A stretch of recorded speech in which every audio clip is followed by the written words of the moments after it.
You know, I've had the privilege of working with some of the most incredible people in the world, whether they be the most senior and successful business leaders, whether they be world champion athletes, or just people who have been really successful in their particular field of endeavor. And one of the things I've found as a common denominator is that these people are not there because of luck, and they're certainly not there because that they've found the right niche for their knack, as it were. You know, that they've developed certain skills and expertise and found the right outlet for it.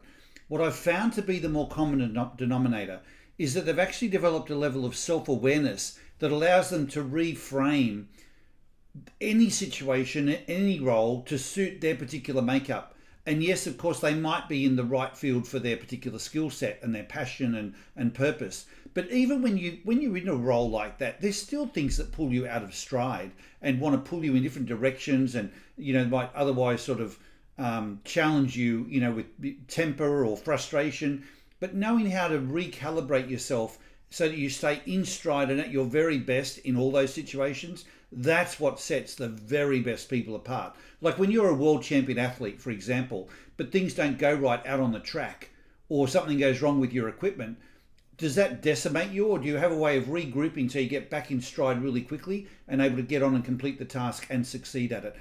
The people who understand themselves that well that they can do that, they're the ones who really, really shine. The key is figuring that out. And whilst you can do that in a variety of ways, you could journal a lot, you could talk to a lot of people, you can observe yourself as you go along in life. That all takes time, and it's basically a journey of experimentation. Or through the process I developed known as the ID system, through a very simple 20-minute survey or questionnaire that you complete. It defines what your natural instincts are, this way that you have been innately wired to perform. And what I've found is, that principle of know thyself and to thine own self be true. I think most people subscribe to that, but the real question is, what is my true self? Which part of me is that innate part of me that is who I am, versus all of the things I've absorbed over my life, trying to become what everyone else says I should be, as a leader, as a salesperson, as a parent, as a male, female, whatever it might be that you're trying to measure up to. How do you decipher between the role modeling that you've received and all of those expectations and who you are, the way you were designed to be, that works for you? When people talk about creating the very best version of themselves, the best version occurs when you operate aligned to the way you were designed to be, these innate, or what we call your instinctive drives. And your ID defines what they are. So think of it like determining a personal success code that defines the way you need to operate so that you can be at your very best. Because you might be operating today that looks successful to everybody else, but there's a voice inside you that says, I know there's more.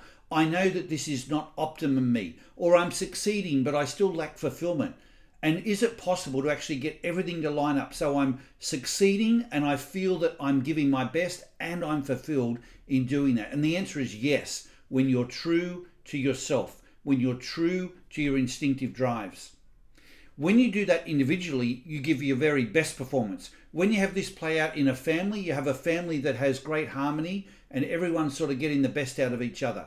When you have this in a team, you see a team get really effective and achieve results that are truly unprecedented.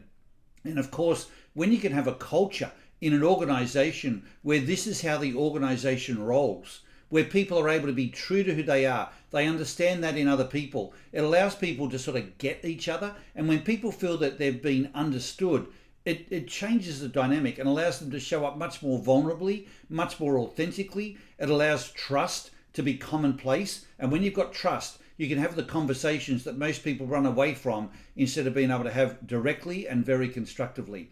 It's the power of being true to yourself and of knowing yourself.